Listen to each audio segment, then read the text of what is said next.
as well.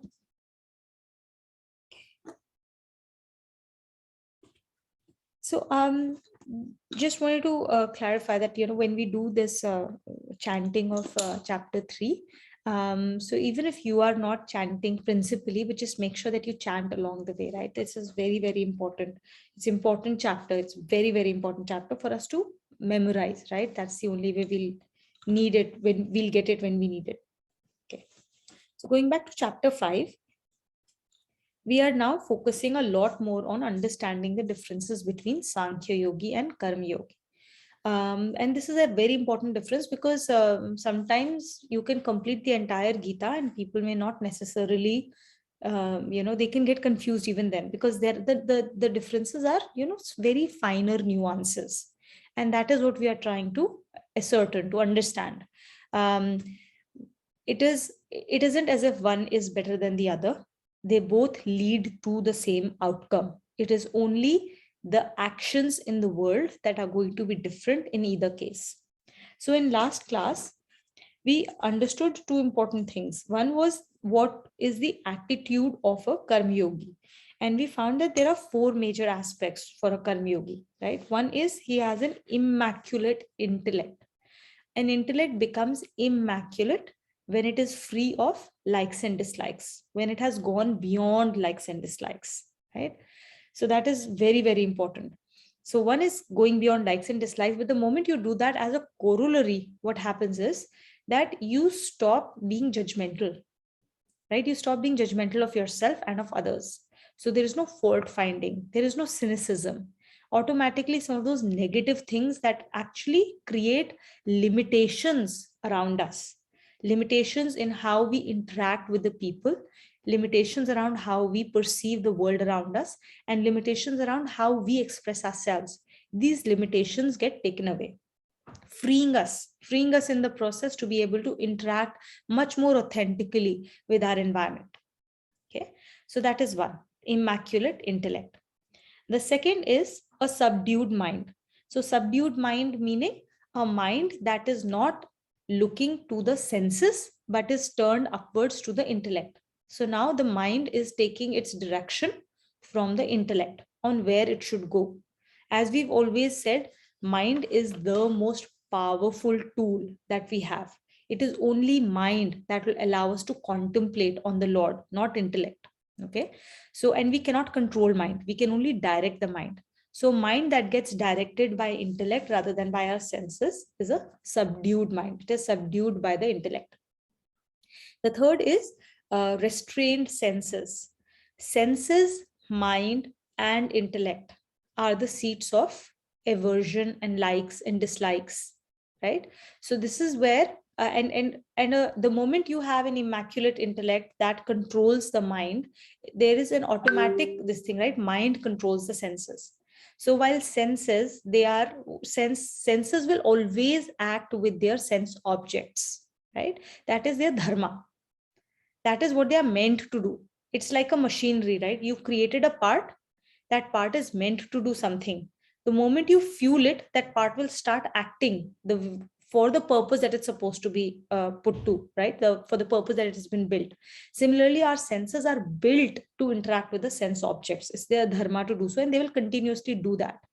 It is the mind that then starts to judge what is coming from the senses as, this is something I like, this is something I don't like. Which is one of the reasons, like, for example, in my case, I never liked Loki as a vegetable when I was growing up. Somehow along the way, now that I'm older, I started liking it, because somewhere my mind has taught me that it is a healthy thing for us to do. It is must to eat. So now I actually enjoy it. So the vegetable hasn't changed. The way we make it hasn't changed really. I've taken my mom's recipe only. But somewhere it is the mind that has told the senses, oh, this is a tasty thing to eat. And that is very important. It's very important to know how much of the life that we lead is in our minds and not really out there. So restrained sense will allow us to create more positive experiences for ourselves in the world. Okay. And finally, we have identification with universal consciousness. So this is again like, being able to connect to the capital S self. and not with the smallest self, not with the ego, but with the larger goal, right? Um, then in shlokas 8 and 9, we essentially understood how the Sankhya yogi has a complete detachment. So how does that complete detachment work? He's basically understands that everything that his senses, how when they interact with sense objects, he literally realizes it as that. He sees it as that. That these are my sense objects. My eyes are seeing. My skin is feeling a touch. It is feeling whatever it is feeling, right? Like so, it actually observes. He observes his body as yet just another machine. Okay. So their way of observing the world, the way they look at the world, the way they look at their body, the way they interact with the world is very, very different from a karma yogi. So this is the difference between the Sankhya yogi not even having a doership versus a karma yogi who has a sense of doership but with a dedication to the Lord. Okay. As a karma yogi, it is probably difficult for us to fully grasp what it means to give up the sense of doership. If you sit down to just simply contemplate, you will realize that it somewhere it hits a boundary where you're not able to go beyond that in terms of like what does not no doership even mean. It is a very deep concept. I don't think I have fully ever understood what it means. Like I've tried to do it. It becomes difficult after a point, and I have to go back to like being, just like give up the doership as I can't give up the concept of doership. I go back to dedicating something because the our identification with ego is very, very deep at this stage. So it's very difficult to give up completely the sense of doership, right? Which is what Sankhya Yogi are able to do. So, so now we will read that the Sankhya Yogi, because they give up this and the Karma Yogi does not give it up, then how would his attitude look like at this stage? So that's what we are going to read now. Okay. So we'll start with Shloka 10. Bhagyashree, will you read?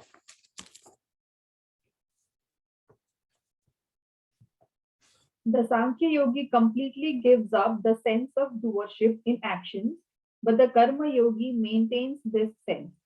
Even then, he is free of all sense of vanity or self-conceit, for he regards himself only as an instrument for actions done through him. His attitude is now elaborated by the Lord. Brahmanyadhaya karmani Brahmanyadhyaya karmani sangam tyaktva karoti yaha sangam tyaktva karoti yaha lipyate na sa papena lipyate na sa papena padmapatramiv padmapatrmivambhasa. padma padmam patramivambhasa. Yeah. Brahma here is the Lord. Ayadhai is dedicates. Karmani, actions. Sangam is attachment. Tyaktva, to give up. Karoti is does, so does some action, right? Yaha is such a person. Lipyate attracts or gets or is covered by. Na is no. Papen is sin. Padma is lotus. Patra is leaf, so lotus leaf.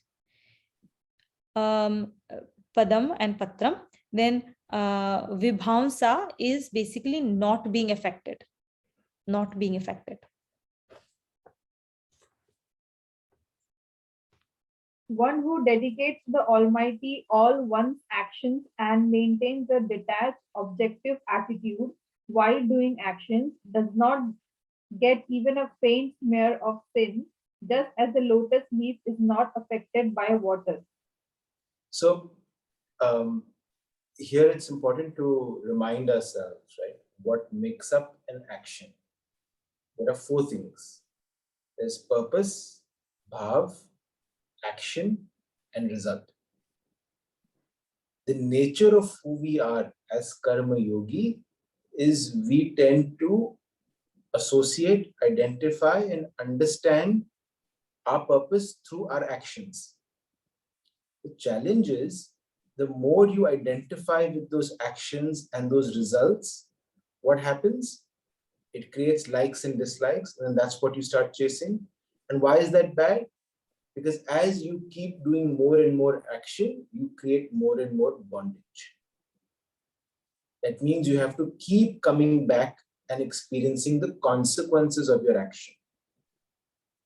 Or if you operate from, oh, I really want money and I want wealth, that you may also acquire it in this life, but that ichha of wealth will stay with you for your next life and the next life. So you're constantly a slave of that external object to be happy rather than finding happiness inside.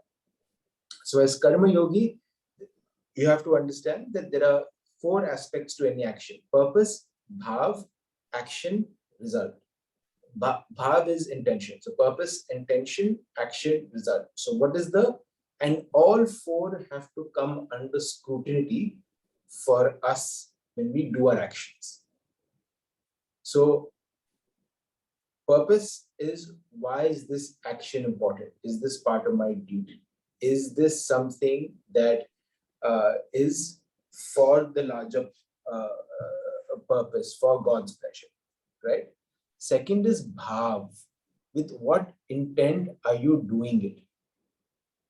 Are you, and the meal, you're making dinner for the family, are you doing it with the bhav that please bless this food for the right nutrients to be there for my family, to be well nourished tonight, so that tomorrow morning they wake up healthy to go on and do our duties, right? What bhav with which you are preparing your meal, that's very important for us. The action, surprisingly or not so surprisingly, is always the same. Everyone is cooking a meal in every house, right? So what is changing in all those meals? It's the bhav. So I don't know if you've so I've come from a Marwari family, right? And my we used to have this mami ji who used to make delicious khana, delicious matlab out of the world. And I used to always say, like, Dad, like, what is it about mami? The food is just so good. And my dad would always say, बस उनका प्यार है. वो जब बनाती हैं, वो इतने प्यार से बनाती हैं. She makes it with so much love that love is what gets translated into that emotion that we have when we taste the food. And sometimes the food would not be perfect, but you could just feel that love. That's the bhav level that you work at. And the fourth, which is the result, that's another aspect we need to work on, is the result, the outcome of whatever action that we have is our prasad. And that is what we need to give up to Bhagwanji. That is what we need to have yagya bhav for, which is, this result is an offering that I have got. It is not for me to own, and it is not because of me, right? And that's the trick. That's what we have to work the hardest on, because that is where the subtle ego comes in, that I created this result. I am intelligent, so I've been able to make money, or I've been able to attract fame, or I am so good at cooking, so now, like, people praising, yeah, I want that praise. Right? That subtle ego coming in and attaching to result is what we need to be careful about. So Bhagwanji is saying the one who dedicates all actions, maintains a detached and objective attitude, will not create sin, which means will not create bondage. So we will continue to do all our duty, all our actions, but we will not get bonded in life with the suffering and the consequences of our actions. And an additional point to what Abhinav said, whatever we may do in this world, right, everything will be imperfect. There is no perfection in anything, however well we may do it. Every action will have imperfection. And when we do it with the right purpose, with the right bhav, with all the results dedicated to Bhagwanji, those imperfections will not attract any sin either. Like, for example, you may end up hurting somebody in the process. You may end up hurting an animal in the process, right? You don't know, you're walking to, even like, to, maybe you're walking to the temple, and then you end up, killing a few ants along the way. This is a very real scenario, right? We don't know how many organisms we hurt every single day. Okay. Similarly, while you're doing your certain duties of the day, you may end up by mistake, hurting somebody's feelings, right? Or you may end up, like, there can be a lot of small things that can happen along the way. And every time we do something, we should know that all our actions are always imperfect. And when we do it correctly, when we do it with that right bhav, with the dedication to Lord, it has no sin attached to it. Even in our prayers, when we do it the proper way, one of the last things that we always do after closing the prayers is apologizing and asking forgiveness. It is always a forgiveness prayer in the end, where we see forgiveness for everything that has gone wrong, that may have gone wrong without us even knowing.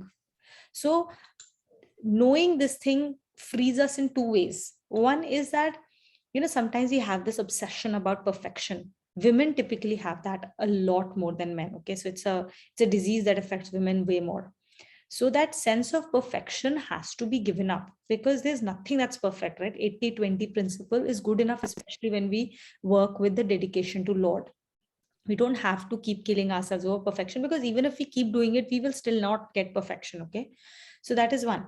And secondly, I forgot what was the second. So let me add here.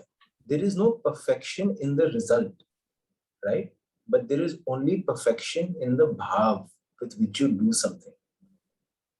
So when you're doing an action, we tend to attach the importance of perfection to the result. But the result is our destiny. That will come our way based on what is written in our destiny. The only perfection comes in with the bhav with which you carry out an action. Yeah, but again, right, like the destiny will come to us doesn't mean that, everything that happens in our life is predetermined. It is only the VVGPs get determined. It doesn't mean that, you cannot change tomorrow with your actions of today. That is actually absolutely not true. There is a certain amount of potential that gets created because of our prarabdh, because of our sanskars, and which presents itself in our lives with through VVGPs. But ultimately, remember that we all have purusharth. And with that purusharth, we can change whatever. So Yoganand Paramhans famously used to take on stuff when, whenever astrologers would, tell him that this is a really bad time for you. You should not start something. You should not do this action during this time. Take care of it. He purposely used to take the challenge on.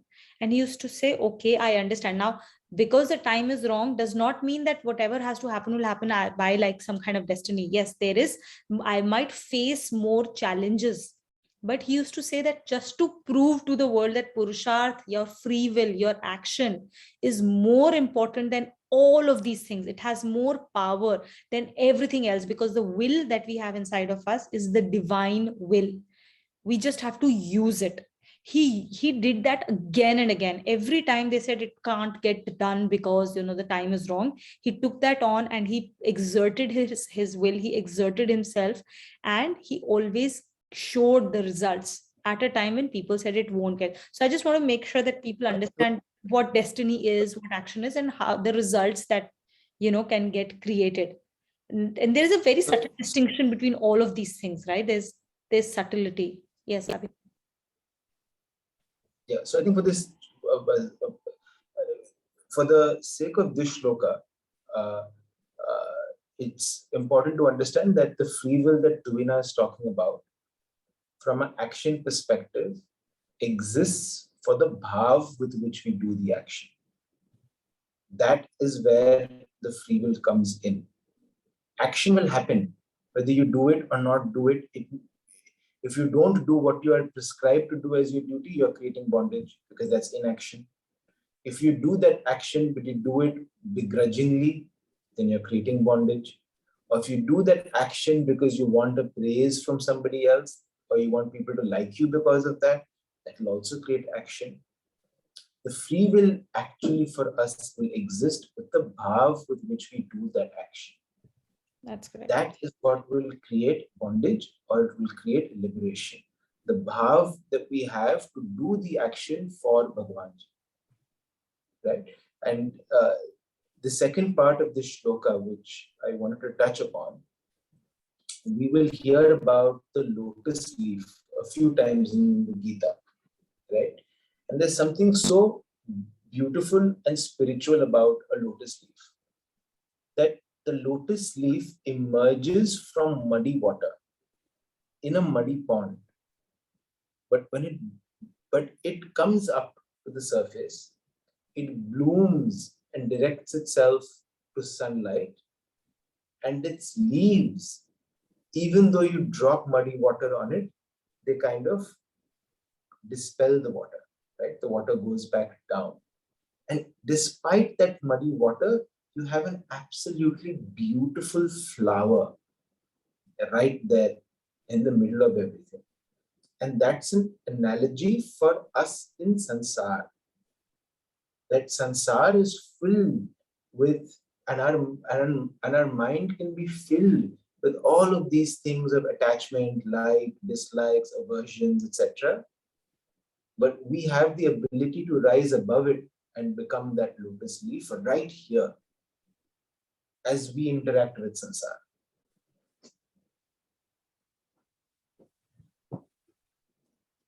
Dedication of actions to the Almighty absolves all sins. Since the Karma Yogi does not covet any return from actions, such a man does everything as an instrument of the Almighty. All his actions, therefore, are dedicated to the Lord. Any shortcoming or fault in the actions does not give him even a faint smear, just as a lotus leaf, although all the time in contact with water, is not affected by it. Yeah. So I think we just talked about the lotus leaf. Anmol, do you want to read the connection? Sure. What benefit does a karma yogi derive from such action? The Lord explains.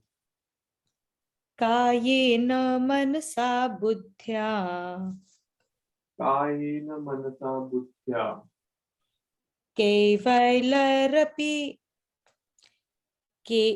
kevalairindrayairapi kevelai rindriyarapi kevalairindrayairapi kevelai rindriyarapi yoginah karma kurvanti yoginah karma kurvanti sangam tyaktvatma shuddhaye sangam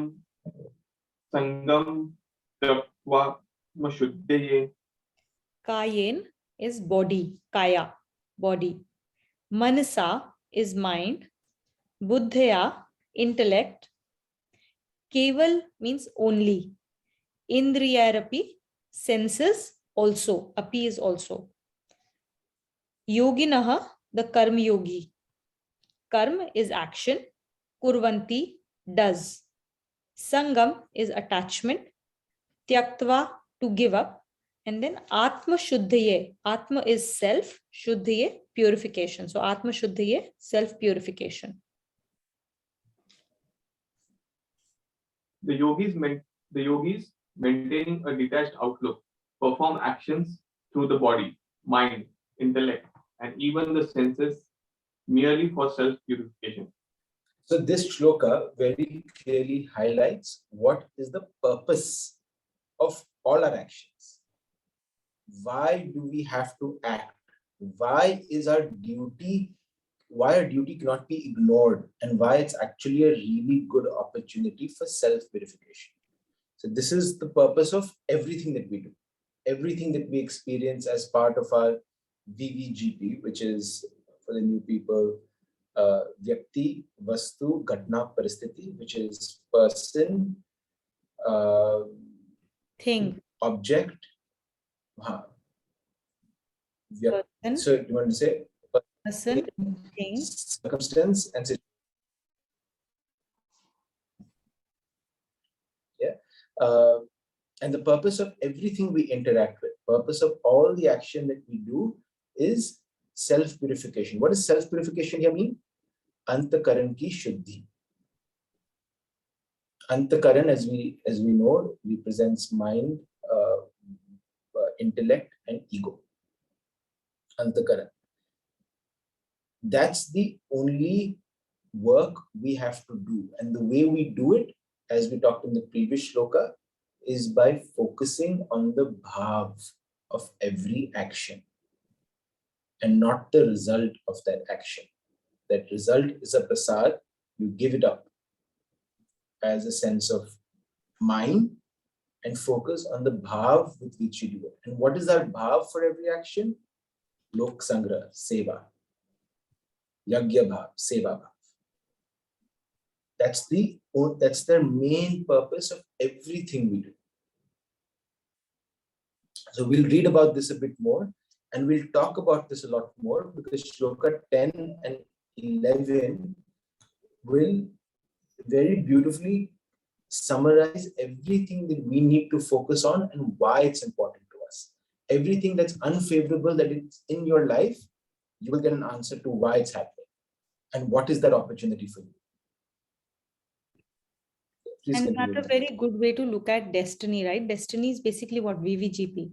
Now, given where we are, on day 0 and where we need to go, which is to reflect divinity within ourselves, right? Destiny is basically the most efficient, the best possible, most efficient way that will help us get there. So we are on day 0, and if we interact with the VVGP, if we interact with our destiny, with that right yagya bhav, with the right seva bhav, it would 100% take us to our final goal of our ultimate welfare, of self-purification. That is why all of us will have different destinies, even though we all have the same end, but we are starting from different points. So that VVGP then creates the right, and it is the most efficient way possible. So, which is why it is also important, we've read in chapter 2 and 3, that it is important for us to focus on swadharma. Swadharma is being presented to us through our destiny, right? Not paradharma. Paradharma is bhayava. It is very scary. It's not good for us. We only need to focus on whatever is our dharma, whatever our circumstances present things to us as, and not think about, yeah. Yeah, so this was the example that we used to talk about in chapter 2, right? Which is, suppose you're going you want to buy a new car, and you have a Audi in mind, right? You're like, oh, I really want an Audi. And then next you take a cab and you're driving around the city. What is it that will happen? You will only notice Audis. So the circumstance is exactly the same as the previous day. But because your ichha has come up, that like has come up, that desire has come up, all of a sudden now your circumstance is presenting to you differently. Where now that desire gets fueled even further. Or your desire gets fueled that, oh, they have it, but I don't. Right? And that's how the circumstance is different, like Runa was saying. It's tailored for each and every one of us, because our mind, which is part of our antakaran, our ego, which is part of our antakaran, communicates with it and tells you what to experience from it. And that is what we need to work on by using our intellect to control it and not give in to desires.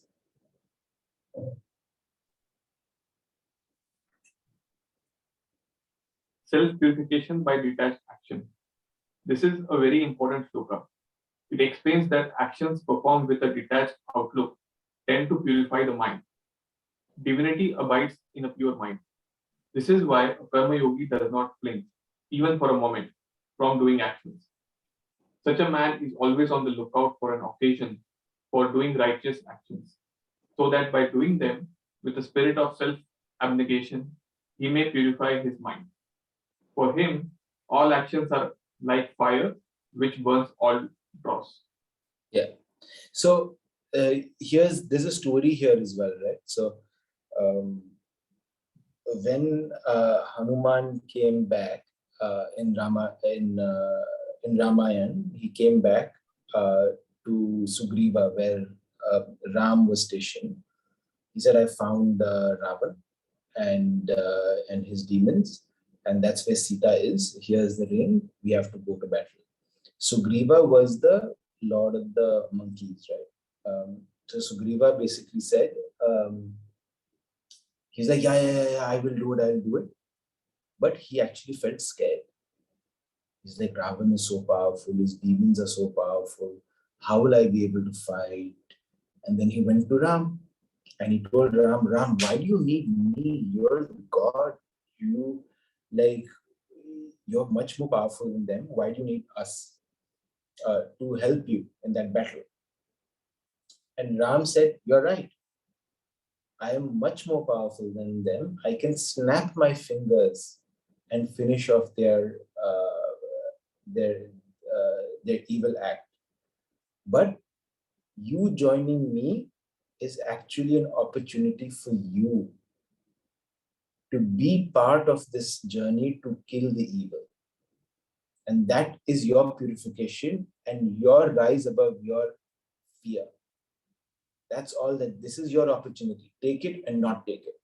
And with that faith, Sugriva went into battle and he realized that everything, that's what the shloka said, that everything we do is just a way to purify our own internal antakaran. All this fear that comes up is all body consciousness. All this anger that comes up, body consciousness, irritation, it comes up 55 times a day, it will come up. It will not simmer all the way to the top. It will not boil, but it will simmer and come back. That anxiety, that nervousness, that is what we need to give up and rise above by having stronger faith, by having the right bhav, that no, Bhagwanji is here, you take care of it. Oh, the other point I wanted to say is, as we know, when we move from one life to the other life, we don't take the same body, right? The body stays back. But we've talked about this earlier as well. Our antakaran goes with us.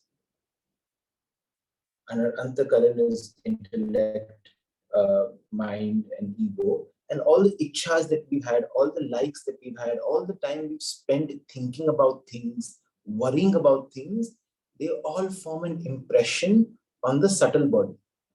So when we go to that next life, that soul and the subtle body, the individualized soul and the subtle body, they carry forward.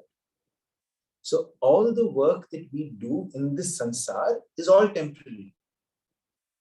We will 100% be forgotten in about 150 years' time. Our own families will forget us. Like, I don't remember my great-grandfather. Grandfather also, I don't remember, unfortunately. Right? It'll all be forgotten. But the work we do on our antakaran ki shuddhi, that is the only permanent work that we do.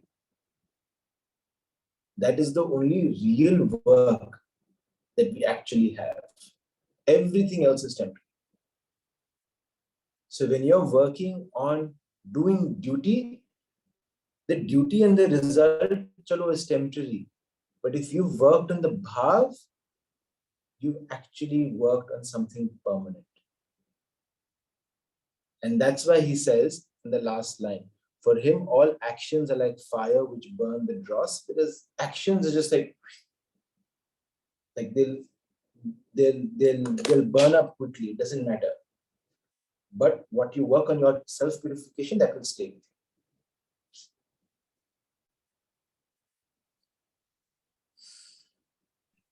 Ramya, will you read?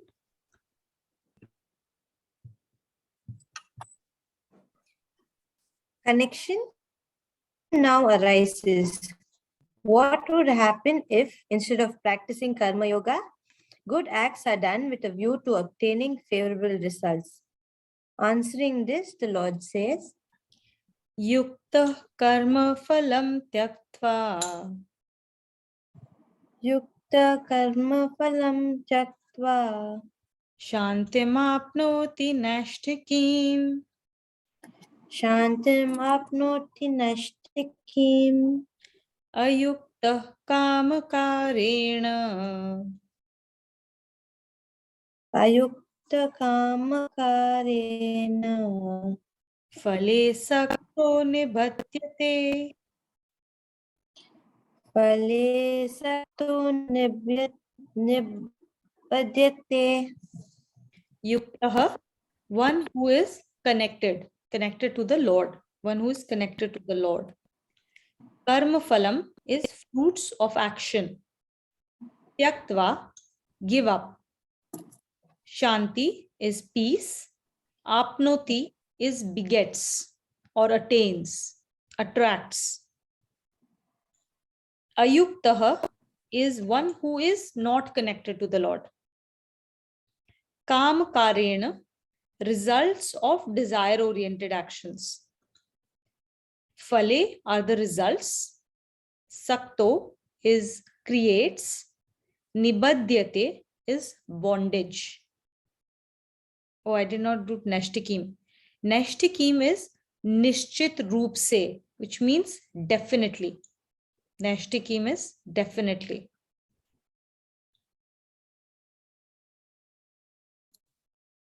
One who is established firmly in one's own divinity attains lasting peace, not coveting the outcome of one's selfless actions, but one who is not so established, coveting the outcome of one's actions, is ever in bondage.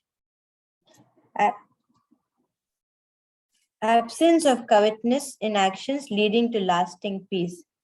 The karma yogi attains lasting peace without any solicitude for the result of actions.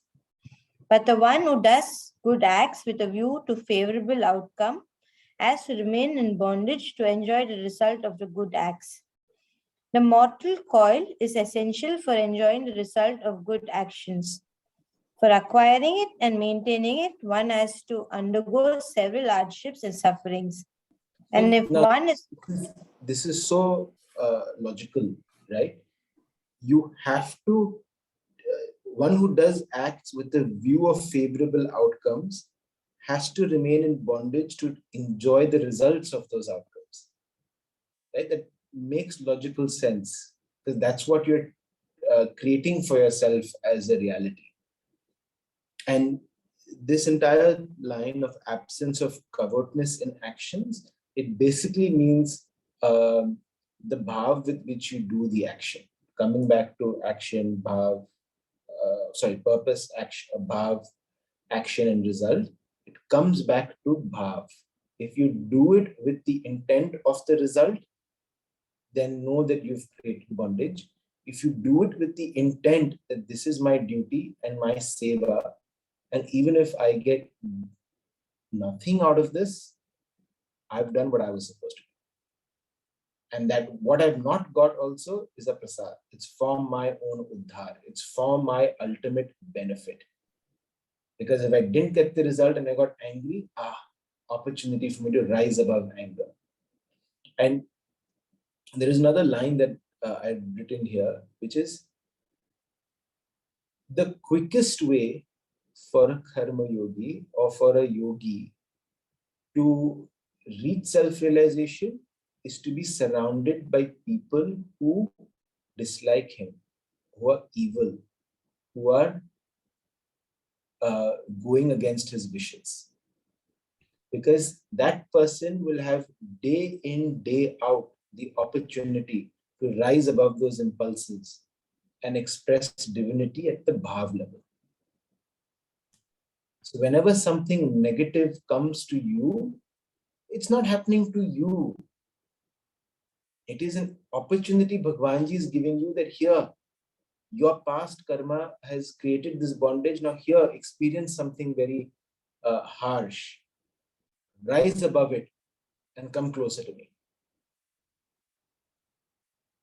And I right? think also it So also tells us, right, like how much power we have and how we do not realize how powerful we are. End of the day, we are made in the image of the Lord, right? So we are as powerful as Him. We just don't realize it. We use our words very, very lightly. We use our intention, our will very, very lightly. And every time we do that, we reduce our own power. So this is like Brahma, right? Brahma is inside of us, and Brahma, it's the Brahma Shakti with which we create everything around us. So the entire world that we experience, we are creating it as we speak. We create it ourselves. So if we say that I do not want bondage and hence act that way, you will get no bondage. You say, no, I want a result. I want that bondage. You will get that bondage. You will get exactly what you ask for. You ask for bondage, you get it. You don't ask for bondage, you won't get it. Right? So be very careful. Again, the same thing with respect to the words, the thoughts that we have, right? A lot of time we use our words very, very lightly. We say stuff that we don't always mean, especially when we are angry, right? I've done that so many times. Every time we use our words lightly, we give up a little bit more of our power. Every time we say we will do something and then we don't end up doing it, we have weakened our willpower. And conversely, every time we do, so be very careful of the words that you use, the promises that we make, and then our ability to keep them, the promises we make to ourselves and the promises we make to others. Take our word seriously. If we don't take our word seriously, who else will? Right? So let's take our word very seriously. Let's be more cognizant of what we say and then move to a thought level. Let's become more cognizant of what we think, how we think, because that is where the world is being created actually. By the time it comes to action level, it has already been crystallized. Now it is just crystallizing in the gross world, right? But the creation has already happened. The blueprint has been created long time ago through your own thoughts. And then it takes time to crystallize itself in the real world, right? So we need to then start thinking about the words we use in our mind, the thoughts we use in our mind about others, about ourselves, about the VVGP, about our experiences, about life. If we say life is hard, it will naturally be hard, no? Because I've said it is hard. I have said it. If I have said it, it will be so. Tathastu. it's the same thing when you say like I'm tired. Moment you say I'm tired, you feel tired. Your mind justifies why you're tired. But the moment you're like, nee, I have to do this, and I have the energy to do it, your entire body will react and your entire mind reacts differently to it. That's a very, very, very good example there. Yeah. So we have to always remember that what we say, there's tathastu happening. We are gods. We have God inside of us. And we have to just learn to tap into that energy and then build our muscle to our mental muscle, our emotional muscle, to constantly not just tap into that energy, but stay connected to that energy. And that's whenever, whatever we say, that tathastu will happen much more in a much faster manner. So it's up to us. It's up to us to develop that latent energy that is inside of us. The potential is there in everyone, right? The potential is Vishnu. Potential is Vishnu. And then Vishnu comes with Shri, right? Lakshmi. Lakshmi is the kinetic energy. So there's potential energy which must be mingled with the kinetic energy to actually bring that potential into a reality. If you do not put the kinetic energy behind that, then that potential will never get realized. Right? That's why there's Shiv, there's Shakti. So Shakti is the female form is considered the kinetic energy, whereas the male form is considered the potential energy. Potential is where the seed is. Potential is where the possibility is. But the kinetic energy is what actually brings that potential into fruition. Okay. So we have to do our action. We have to do action. Without action, there is no life. I think there's another thing I wanted to bring about here, but we have a lot to read. So we whatever we do, right? End of the day, if you think about it, right? Everything that is worth living for in this world, everything that we strive for, whether we know it or whether we don't, it is an unconscious journey towards our source. Everything that is important, it is important to us because it represents the very basic nature of the Lord. Okay, so when we run after, we are always, what are we seeking? End of the day, we are all seeking happiness. We are all seeking peace, happiness, freedom. These are all the basic nature of Bhagwanji. It's the basic nature. It's our mool nature. It's our basic nature. We are all trying to go back to the source. When we are seeking that happiness, when we are seeking the peace, when we are seeking the freedom, we are all trying to go back to our source. Whether we define it that way, whether we learn it that way, whether we know it that way or not, unconsciously, we are all running towards our source. Now, the sad part is that when we seek happiness from external things, we think that acquiring this or acquiring that will make me happy. And that is why there are all these desires. And then we justify it with our experience. I was very happy when I acquired this, or I achieved this goal, right? Or I achieved this target. I was very happy. The happiness did not come from you achieving that goal. The happiness actually is inside of us. And we experienced it the moment we reached our target, the desire vanished. The desire was what was standing between us and our happiness, our antakaran. The happiness inside of us was being shrouded by that desire. When we have achieved the target, that desire empties itself out and we are able to get in touch with our inner happiness. And then we mistake it for saying, oh, I got it because I got this thing. And then we create another desire and another desire and another desire. Yeah. So on that example, right, that desire disappears. So you feel that bliss that can actually be there if you give up desires. What happens very quickly after you get that object or result? The desire comes back stronger. Oh, now we did 10K. Chalo, let's go for 21K. Oh, now I got like 65-inch TV. Chalo, now we should get soundbar with it. We should get this with it. It's just natural because you're operating from desire, and that desire is never going to lead you to permanent happiness. And also, desires never get over. Huh? That whole concept that, if you want to kill fire, you don't keep putting logs into it, right? Every time you put a log into the fire, it will burn even more strongly. The only way to stop a fire from burning is to take away its fuel. You have to stop feeding desires. Okay, so you may feel temporarily full. I have a desire for laddu. I will eat laddu as much as I can, and then I am satisfied. And it feels like, yeah, I gave in to my desire. Now I'm feeling satisfied. I'm feeling happy, right? So it actually helps rather than trying to contain myself. The problem is that it is only temporary. It feels temporary. This whole experience is temporary. Next time, you will have a bigger desire. And this time, what was satisfied with one laddu will require 2 laddus next time. And after a time, it will require 4 laddus to satisfy the same desire. And the desire will keep coming back in a bigger and bigger and bigger form. So, and to add to what Tuna is saying, the end will always be destruction. Yeah. And sadness and suffering. Why is that so? Because you will have diabetes, then you won't be able to control your desire at that stage because you fed it so much, and that's only going to lead you down that slippery slope. Yeah, the slope to hell. It all starts with what? It starts with desire.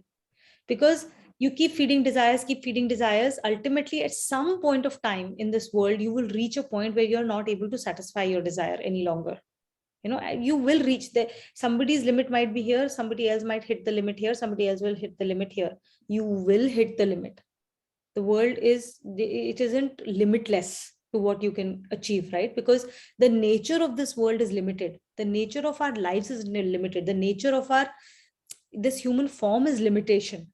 right? The only thing that is perfect, the only thing that is limitless is Bhagwan Ji himself. Until we don't achieve him, they are going to be limited. So the moment we hit that limit of ours, that desire is not going to get fulfilled. It will lead to frustration and then anger. And with anger, what happens? Our memory gets lost. Memory of what is right, what is wrong, what are the principles. And with that, we start to take actions that are not good for us. And then we create, we basically start to go down the hell. That is a slippery slope to hell. Starts with desire. So, And even before desire, what comes? What comes before desire? What creates desire? What are we thinking? Our thoughts. If you think about something, right?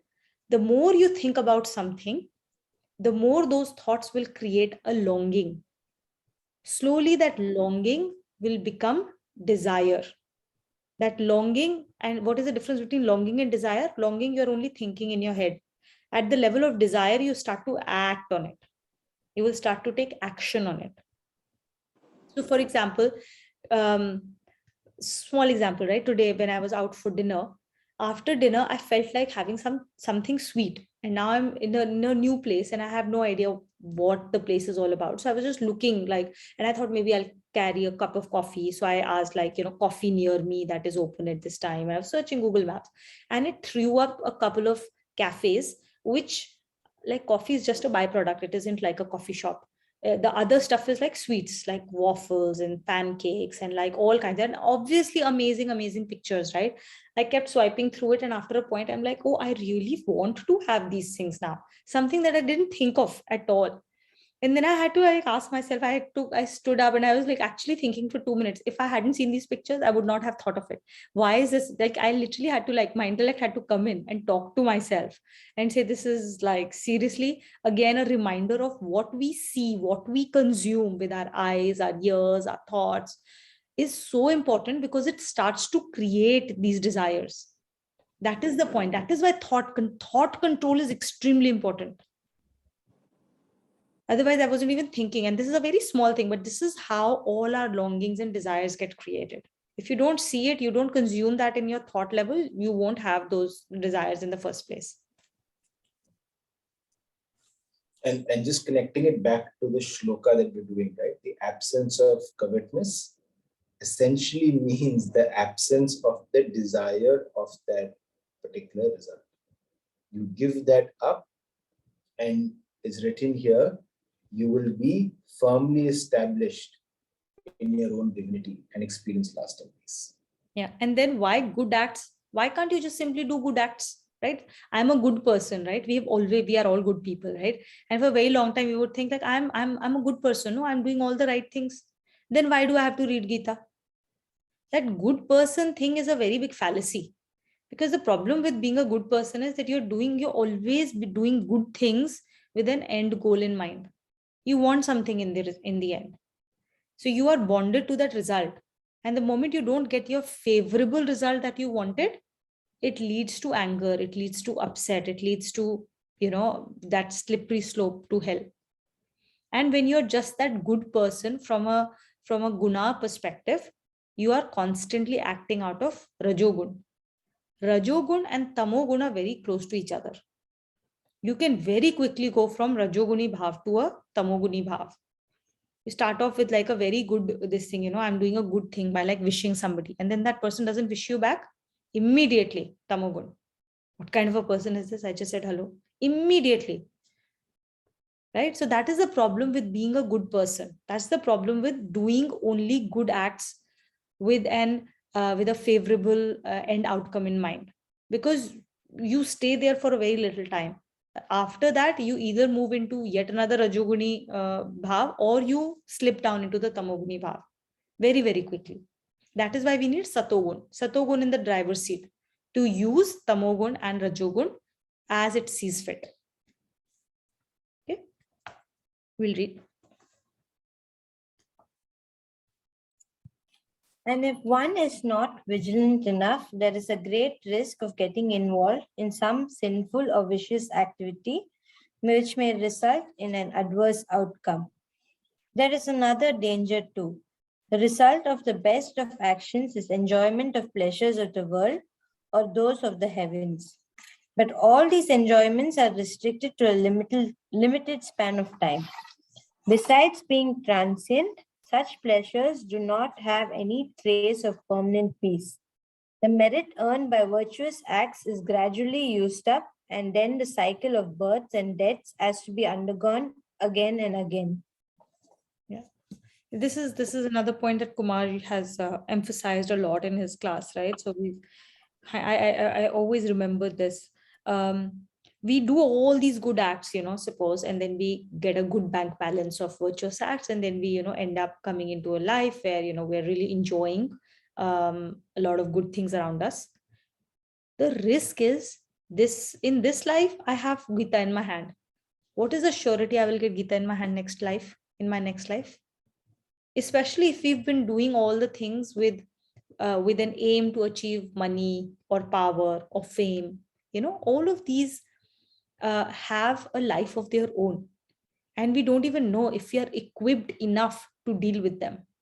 The best of people are sometimes unable to handle the craziness that comes with money, the craziness that comes with fame. And we've seen enough number of people who have taken a hard fall after getting too much money or getting too much power or getting too much fame, right? So they are not necessarily good things. They are not something that we need to run after. But if we do, then after that, you don't know where you're going to end up. So some of the questions that we've seen asked are, there are all these people sometimes we see making so many wrong decisions, doing so many bad things, and yet they are like rich and successful and very happy. They don't seem to have a problem. So, what is the point of us trying being good, right? You only would tedi ungli se ghee nikalta type of stuff, right? And we see all these people. It's important to remember that the felicity that they are experiencing around themselves in this life, they've probably gotten it because they have done something really good in their previous life. They've done the right good acts with maybe the favorable end results in mind, or maybe not. But they are enjoying today the bank balance they have created for themselves in early life. They are not creating this out of today's acts. The today's acts are going to determine their future very soon, whether in this life or in next life, right? So we can spend only what we have earned, right? Today, if you try and take out money from your bank account, which is not there in your balance, but for like future activities, you won't be able to, right? It's called credit, right? So you won't be able to withdraw the cash from ATM at all. You only withdraw that cash from ATM that you have already earned through your past actions. You have to, and that is the nature of the world. People don't generally give advance, right? So this is exactly the nature in terms of like we're out of the 4 purusharths that we have: Kam, Arth, Moksha, and Dharma. Out of that, Kam, the fulfillment of desires, and Arth, the economic means, are typically things that we don't need to worry about. Unfortunately, these are the only 2 things that we worry about in this life: fulfillment of desires and getting the right economic means. These 2 have been determined by our previous life, our previous innumerable lives, all the things that we've done. This is the deeds that we have acted upon and whatever we have earned. In this life, the purusharth of this life is very, very strong. Purusharth of this life is strong in moksha and dharma. You can obviously make some changes to your Kam and Arth also, but it is generally not worth it. If you act on the other 2, these 2 will follow. Where Vishnu goes, Lakshmi goes. Okay, and if Lakshmi goes somewhere where Vishnu doesn't reside, it will move away very quickly. It will come in, transitory, move out. Right? So we have to focus on getting Vishnu in our lives. If we are Bhagwanji, everything else comes with us. Yeah. So Ashwin, you will read. Connection. In the 2 foregoing shlokas, it was explained that a karma yogi attains to the eternal peace of self-realization, while a person doing actions motivated by desires has to undergo the cycle of births and deaths. In the forthcoming shloka, the Lord tells what a Sankhya yogi attains. Yeah. So just summarizing what we said earlier, Shloka 10, 11, and 12 essentially summarize a karma yogi very, very clearly. What we have to work on, the fact that we have to do our duty. How do we do our duty in a way that does not create bondage? And that choice sits with us. Now we're going to learn and study a little bit about what makes up a Sankhya yogi. Okay. Sarva karmani manasa Sarva karmani manasa sannyasas sanyasyaste sukham vashi sanyasyaste sukham vashi navadvare pure dehi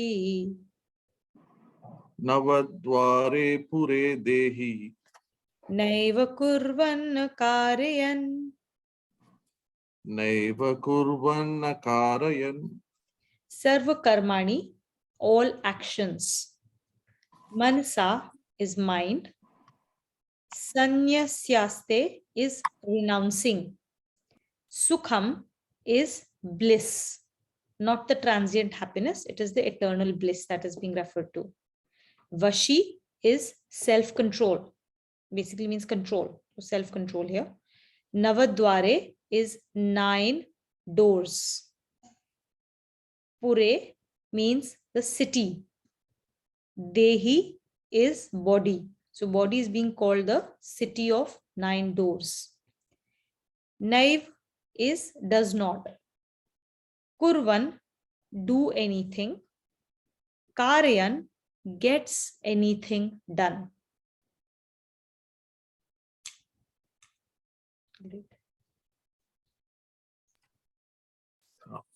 renouncing all actions mentally and exercising complete self-control. The Sankhya yogi treating himself only as the dweller in the body and abode with 9 openings establishes himself in bliss, neither doing anything nor getting anything done.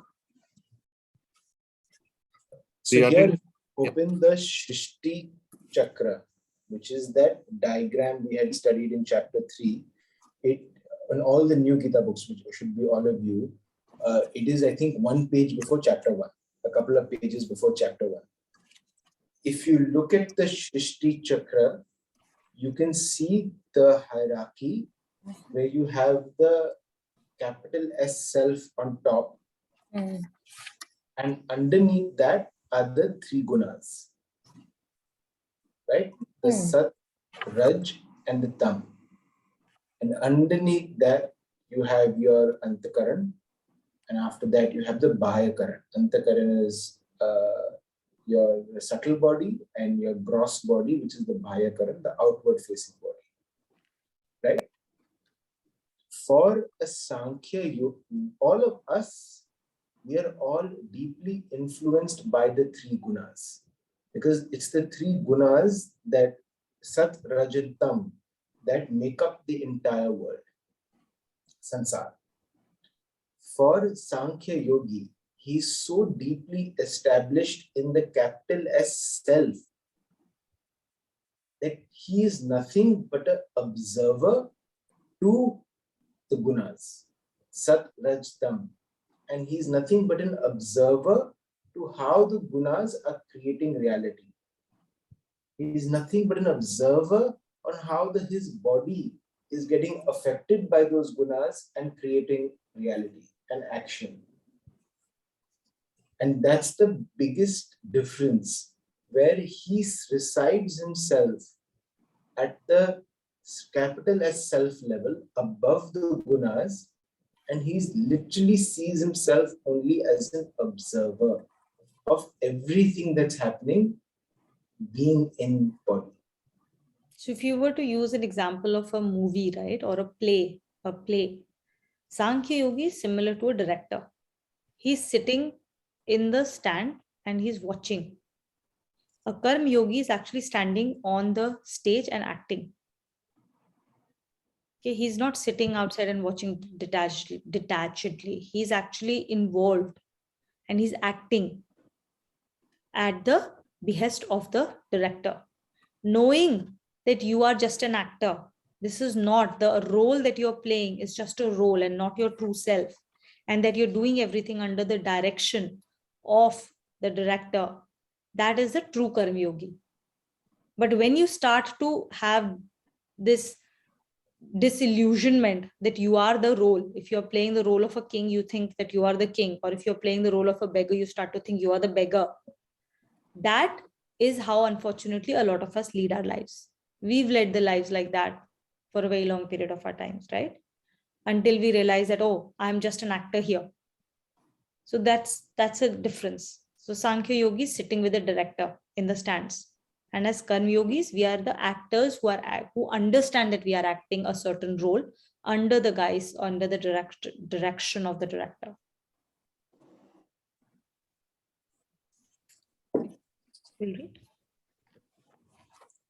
The attainment of a Sankhya Yogi.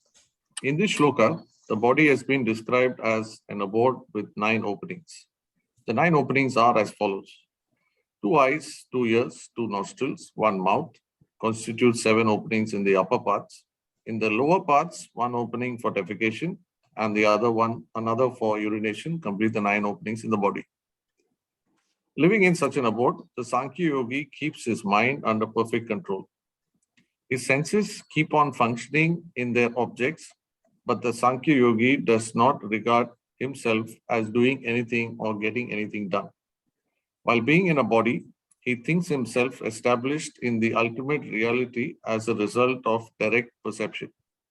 While living his life under the play of circumstances, he always experiences supreme bliss.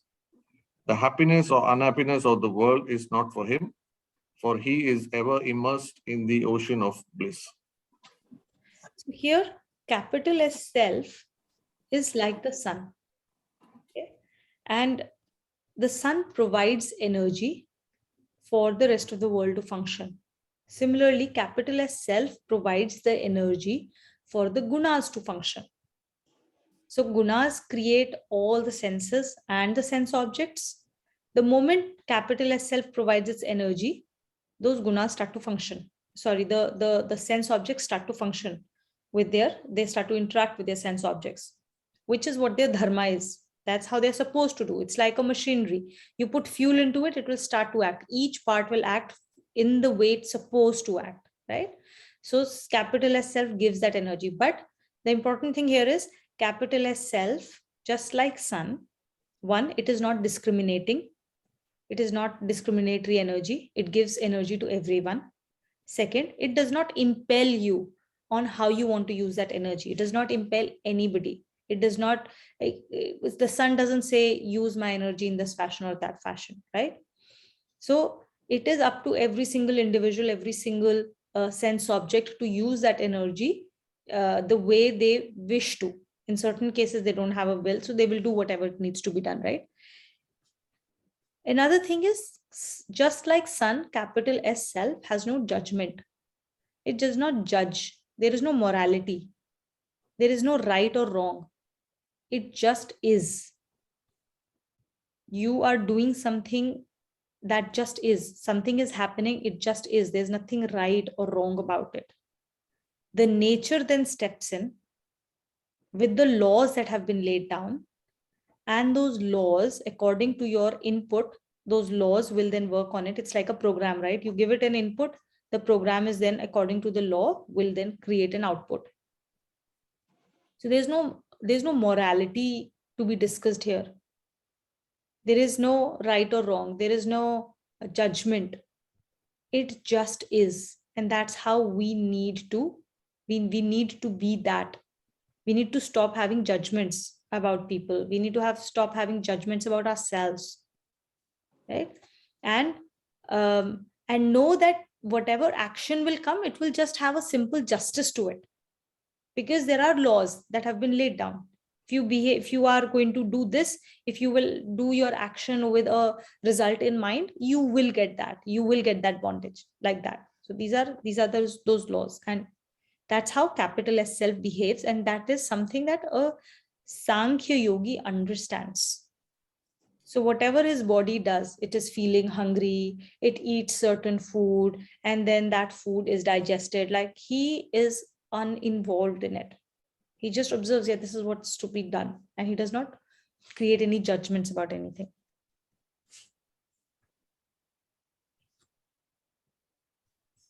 I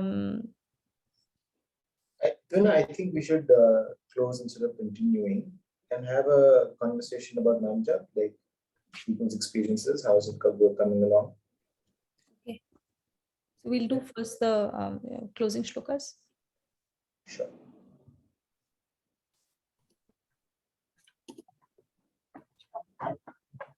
ॐ सर्वेषां स्वस्तिर्भवतु सर्वेषां शान्तिर्भवतु सर्वेषां पूर्णं भवतु सर्वेषां मङ्गलं भवतु ॐ शान्ति शान्ति शान्तिः ॐ सर्वे भवन्तु सुखिनः सर्वे सन्तु निरामयाः सर्वे भद्राणि पश्यन्तु मा कश्चित् दुःखभाग् भवेत् ॐ शान्तिः शान्तिः शान्तिः ॐ असतो मा सद्गमय तमसो मा ज्योतिर्गमय मृत्योर्माम् अमृतं गमय ॐ शान्तिः शान्तिः शान्तिः ॐ पूर्णमदः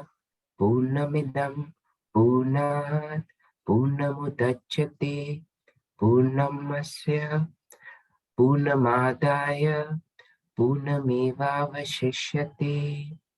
ॐ शान्तिः शान्तिः शान्तिः ॐ